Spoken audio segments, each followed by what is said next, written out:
the clock. So maybe we'll do 11-2 first and then scramble through the rest of the items. Okay, so with that in mind, let's hear about Accessible Transportation Needs Assessment Draft Plan. Oh, that's good. All right. Thank you. Good calendar. Good long afternoon. Diana Meehan, this is item 11.2, and we were here a few months back giving an update on the Accessible Transportation Needs Assessment. We are now at the level of draft plan, which is now available for you to take a look at. I have a consultant here with me today, Ezra Pincus-Ross. He's on the consultant team working with us, project manager with Nelson Nygaard, and he's going to walk you through where we are today with the draft plan, kind of how we got there and what we are looking for from you come May for the final draft adoption. We're going to skip over April as the board retreat is in April, and we'll bring the final plan back for adoption in May. Ezra. All right. Thank you, Diana. Good afternoon to the board of directors today. My name is Ezra Pincus-Roth. I am a senior planner with Nelson Nygaard, and I'm the consultant project manager for the ATNA. Yeah. And today I am joined on the phone by my colleagues, Naomi Armenta and Sophia Constantine. And again, I just want to thank the board for your time today and for your flexibility. So getting into it, it was 1 year ago when the team kicked off this continuation of the ATNA study, and we are pleased to say that we now have a draft plan report posted on the NVTA website. The board and the public can also read up on all the plan materials that we've produced to date. And this is a quick recap of how we got to where we are. We studied the landscape of transportation for older adults and people with disabilities, reviewing past plans. We've dug into previously collected data. We've looked into what other counties were doing. And most importantly, we listened. We gathered input from the community through stakeholder groups, open houses, surveys. And actually yesterday, I was honored to accompany NVTA to a visit to Rionda House in St. Helena. We spoke with older community members about their transportation needs. And in this draft report, we have a series of recommended strategies, including those which are deemed high priority. And they have, by being high priority, they actually have a more detailed roadmap for implementation. And so today we're going to do sort of like a high level summary. So here are the goals of the project. They serve as a framework for implementing and measuring the performance of these individual strategies. And as we say on the slide, each strategy listed covers at least one of these goals: coordination, education, funding, and connectivity. What you see here on the left-hand side is the full list of 11 strategies. And then on the right-hand side are the 6 of those 11 that were deemed by the stakeholder working group as high priority. And it was a pretty simple process. We checked in with our project stakeholder team. I think it was like the 3rd meeting. And we did a survey asking them, after reviewing an initial memo, to rank the strategies, and the highest ones were the ones that were the highest priority. But, you know, to get to this point, though, they're all, you know, important. It's just that these 6 on the right were deemed by the stakeholder working group as the highest of the priorities. So I'm going to briefly, again, highlight the 6 high priority strategies. Right now, we're just getting started on building relationships with healthcare partners such as Kaiser, helping them understand the importance of transportation for their clients, especially those who do not have access to a vehicle. And a lot of the work is about strengthening those relationships. And you see this in best practices throughout the country, and that it really does start with a sustained, continuous conversation with those healthcare providers to help them sort of understand the importance of transportation in healthcare. The next strategy is about expanding capacity for transportation service, including what is outside of what NVTA can provide, such as volunteer drivers and door-through-door service, dedicating attention to the pipeline and supply of specialized drivers who work with older adults and people with disabilities.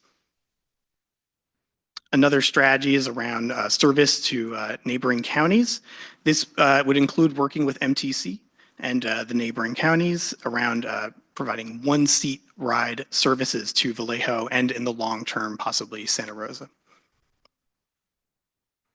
And this strategy is really actually about continuing the work, having a dedicated mobility manager responsible for facilitating coordination agreements and working with individual riders to help them understand their options. We see how much potential the mobility manager and the travel training role has in rural areas throughout the western half of the US, and there's a ton of resources that are out there defining what a mobility manager does and does not do. And this one is about making sure travel training is reaching the people who need it. When it comes to informing riders, posting it on the internet is not enough for this group. As we heard yesterday in St. Helena, people are really excited about the idea of taking a group ride on the Vine to Calistoga one afternoon, so that the next time they board a bus, they would do so with confidence. And it's that kind of hands-on, in-person experience like these, which travel training is really going to make the lasting impression. And the last high priority piece is VineGo service expansion, mainly to cover areas that are currently unserved but still active locations, such as the hospital outside of St. Helena, the outskirts of Napa city limits. However, it should be noted that the cost of operating an ADA complementary paratransit service, whether it's in Napa County or really anywhere in the country, it's not cheap. So service expansion does need to be complemented by capacity expansion.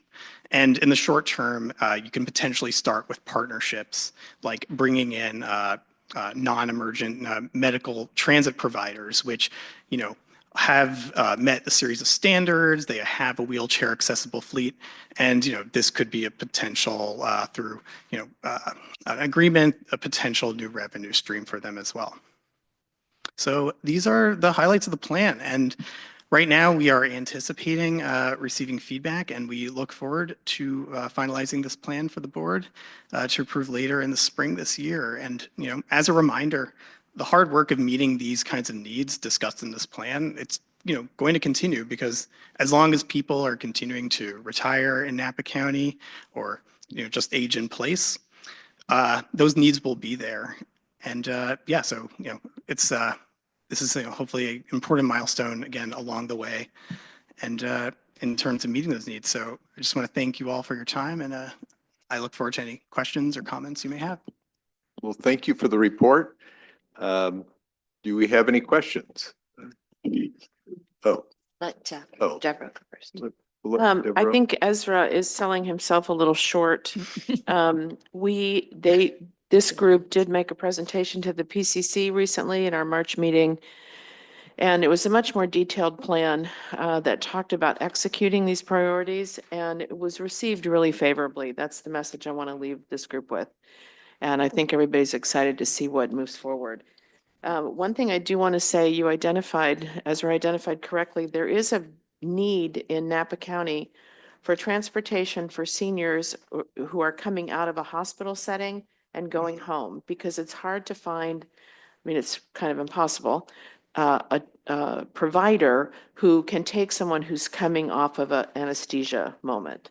For example, at Molly's, I don't want a volunteer driving me home if I've just had some surgery.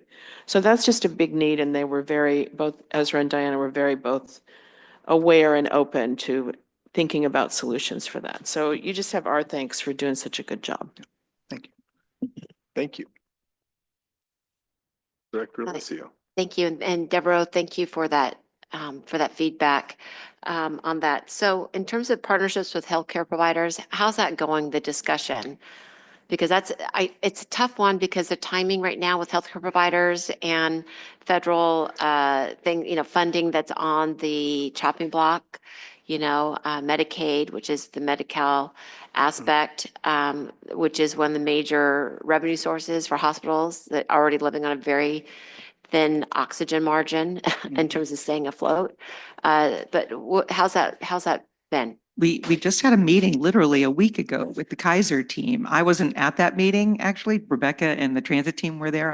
I had a conflict that day, but it's been at least a year until we could get them to the table. So at least we have a seat at the table with these providers. But yes, there's a lot of concern right now in the current environment, particularly revolved around funding, but they're at least open to having the conversation with us about how we might meet these needs. So we're really at the kind of the early stages, having the conversation, talking about where our priorities are and how we can work together, reach across the table, so to speak, so that we can find some solutions.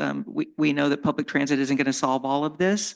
And, stay tuned based on what happens with, in the funding environment. Some funding is already available and is being used on the medical side for Medicare patients. I think For Molly's patients? received some of that funding for some of their transport services. And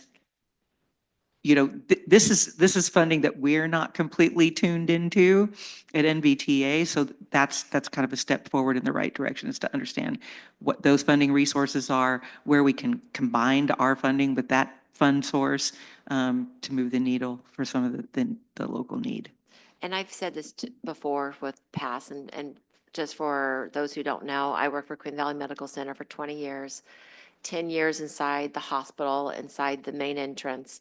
And I actually managed what was called the Queen's Carriage at that time. It was one of the many things I did, including scheduling patients that came and went from the hospital. There's different areas up specifically for the hospital. And if you look at any hospital's priority list, access to care is always there.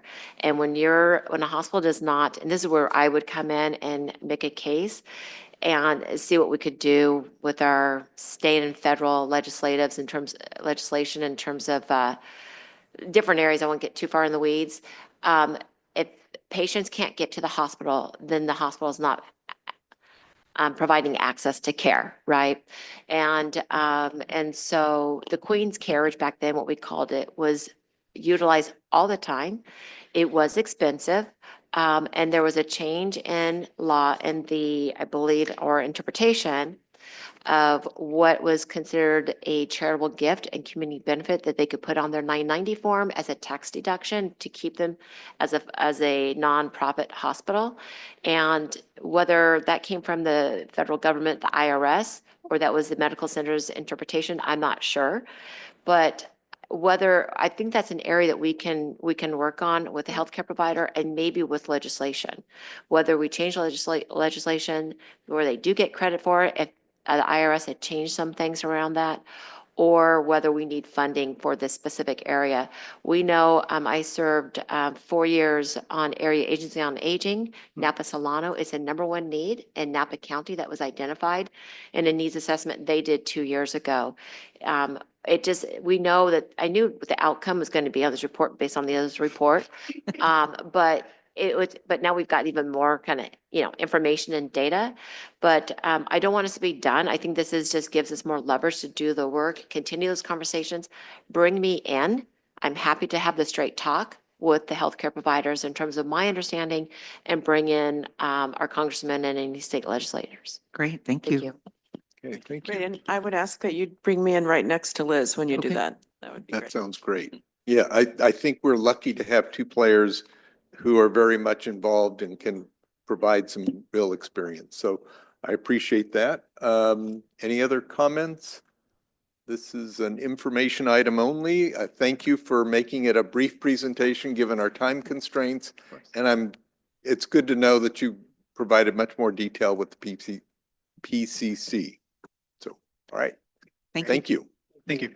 All right, let's bounce backwards to item 11.1, which is Napa Valley Transportation Authority organizational structure, adding a new position. And I believe even though we've lost both Napa City reps, we're still looking at a quorum. We do have quorum. I do believe there may be other directors that might need to depart. Is Director anyone Manfrey looking? needs to depart. we won't have enough voting power to take action. Okay. So we won't. Who? Okay, Amber, how long do you have? Are you in a -5? Uh-oh. Okay, well, let's move quickly. This is your item. I can make this Okay, quick. Good perfect. afternoon, Chair Joseph, members of the board. My name is Laura Sanderlin. I oversee human resources here at NVTA. I'm presenting 11.1, which is seeking board approval to add one full-time equivalent position to the agency's organizational structure. As we continue to advance our critical infrastructure initiatives and Measure U projects, this additional FTE will provide improved coordination with Caltrans, local jurisdictions, stakeholders, and streamline project approvals and permitting while enhancing our budget oversight and reporting. Currently, with the executive director, there are 18 full-time employees and 18 FTEs. Approval of the proposed organizational structure would establish 19 positions. This would be filled under the planning classification series and would increase the personnel budget up to approximately $172,000 annually. That's compensation and benefits fully loaded. And Measure U and Transportation Development Act funds have been identified to cover this cost. Currently, this is under the administration costs and would be within that budget. And that concludes my report. All right, perfect, thank you. So, yes. I just, because of time, I'd just like to go ahead and say that I think it'd be prudent considering how we are going to be hiring a new executive director, hopefully in a short amount of time, just to allow the new executive director to look at this position along with all the other positions and have the ability to really, make decisions. They need to look at the budget. We're going to be asking them lots of questions. What would you do? So I just think that instead of going through and doing all this now and approving it, I'd rather like to bring our new executive director on and have this discussion at that time. What was the timing? Have you started recruitment or nothing yet? We had started recruitment. We've got the position ready to go. This was all envisioned as part of Measure U, and this is also an ongoing challenge where we have one person trying to manage so much work that it's just gotten to a point where I'm concerned about things falling through the crack. Okay. All right. I'm happy. I'm not sure, Don, did you want to say something? Your light's on? I only concur with Director Mueller. Okay, thank you. And I thought that made a lot of sense too, Director Mueller. But I would, thank you for reminding me that this is part of the Measure U. definition. It was part of Measure U, Mhm. that this funding would be supporting this position. So, and the fact that Measure U passed, it'd be really, I don't know how, if that would be really fair to all the voters that voted for and passed Measure U, saying we're going to hold off on a position that we said that we were going to provide through Measure U funding. So that's the other side of it. But I agree with what you're saying, but I think it's a little different just because it was already calculated into Measure U. So. But I'm that's- not saying we're not going to not do it necessarily, but it's going to, I think having a new executive director, putting the whole picture together and Mhm. deciding, exactly the exact type of person, how, they want to structure it under those funding. So I just don't think a 2-month delay is going to, It'd be more like a 5-month delay. Well, let's do this. How long let's map it out in terms, you're going to have a recruitment, so there's going to be some time for recruiting, screening. The actual decision point in making an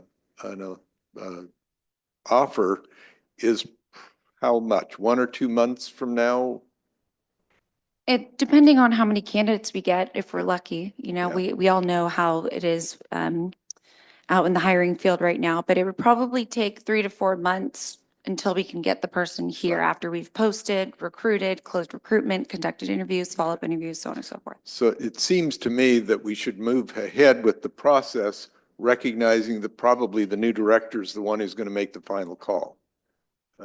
And given the urgency to backfill well, not backfill, but the urgency of the workload, I think I, for one, would recommend that we move forward with the position, knowing that it'll take enough time that probably the new director will be making the final call, and that kind of addresses everybody's concerns. I'd be okay with that, understanding that the new director would be the one to, make that hire. Okay. I'd be okay with that, but you used the word maybe the new director would be the one to make the final call. So I'd like to underscore that as a definitely. Okay. And if we're lucky, we'll know who that person is, and they can be part of it. So I will, recognizing that we expect this to take enough time that we'll have a new director on board. Do I have a motion to accept the creation of the additional full-time equivalent position? I'll make the motion that we move forward with this position with the explicit understanding that the new executive director will make the hire. Okay. Do I have a second? I'll second. Okay. It's moved and seconded. Is this a roll call or a voice vote? Okay. All those in favor say aye. Aye. Any opposed? All right. Motion passes. For the sake of time, I'm just going to go ahead and handle the next items. Yeah. So this next item, 11.3, would approve spending $125,000 in partnership with Solano Transportation Authority and the City of Napa to move forward and evaluate rail transit between where their current study stops in American Canyon, north to downtown Napa. Okay. I think it's exciting. It is, and it's all part of the California State Transportation Agency's interest in expanding rail in North Bay. Okay. And even though Napa City isn't represented right now, I'll bet you they were well in favor of it. So any other comments, including from the public? Yes. Oh, well, we'll give Director Doring a shot at it. Okay. All right. Please.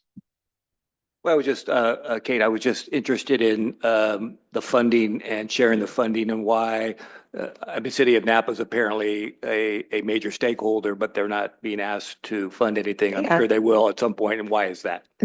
They didn't have any money to help fund it. I mean, they didn't give us any reason, just that there's no money for it. Thank you. Yes. Well, thank you very much, and forgive me for my enthusiasm. I think it's a wonderful idea. A little aside, Kate's put together a wonderful, a very diverse Citizens Advisory Committee. And on that, we have two specific, myself included, that have worked on rail projects. Okay. I've spent 28 years with Southern Pacific and Union Pacific on project-based work, some publicly funded, some privately as customers or capacity management all over the Western United States, from bridge replacements to rail. I worked on the Capital Corridor project.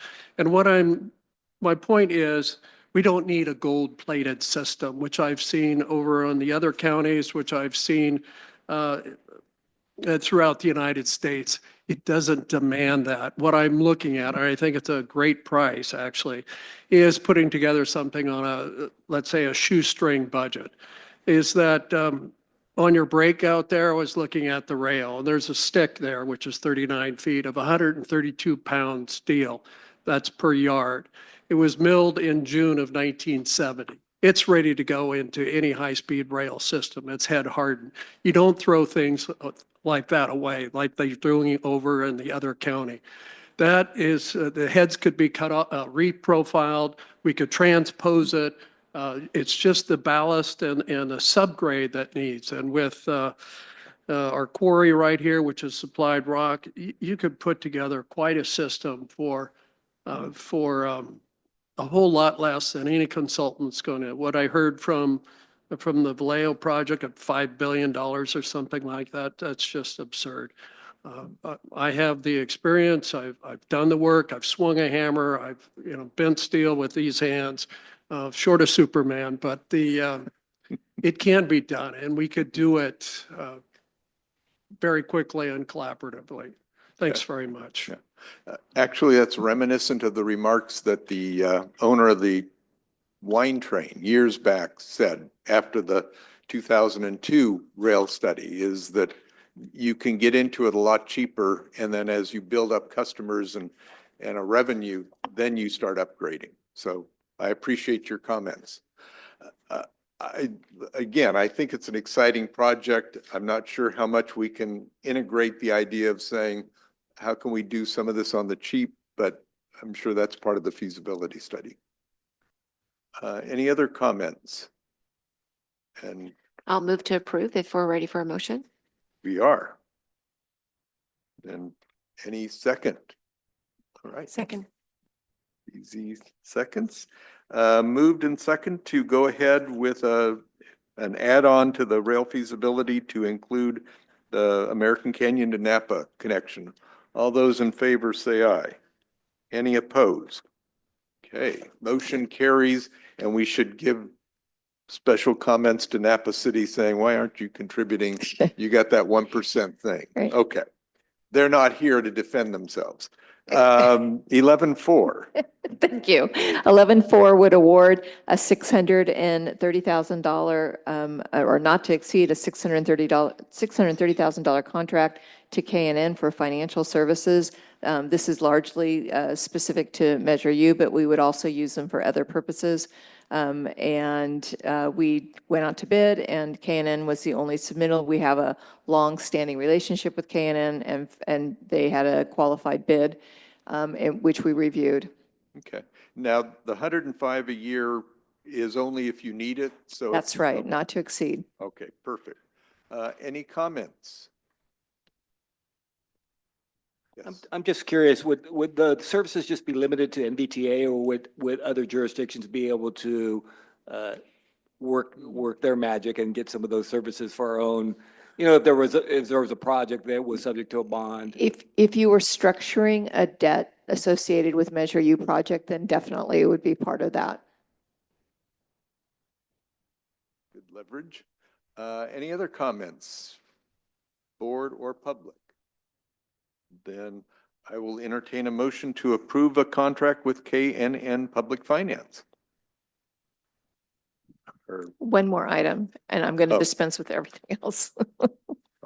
I'll entertain, did I say it wrong? I'll entertain a motion to approve a contract with K&N Public Finance not to exceed 630. So moved. All right, thank you. Second. Okay, sorry, this is a timely item, this next item. And I know I just want to make sure Amber stays here for this. Second. All in favor? Oh, sorry. Okay. Okay. Oh, okay. Motion and seconded. All in favor, say aye. All right. Any opposed? All right. Thank you. All right, the next item is the bill matrix. I'm going to dispense with everything else and put it on May's agenda. It would be really late, but it's not important. The one important item on here is AB 697, the Lori Wilson's bill sponsored by the Solano Transportation Authority. It would approve an incidental take permit allowed under the California Endangered Species for State Route 37 project.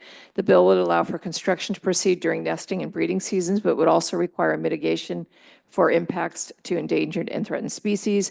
The project timeline is currently 2 years. If the bill does not pass, the timeline would be at least 3 to 4 years longer than that, and increase the cost of the project by millions of dollars. And staff recommends that the board take a support position on this bill. There is a fact sheet outlining all of the details of this bill in your packet.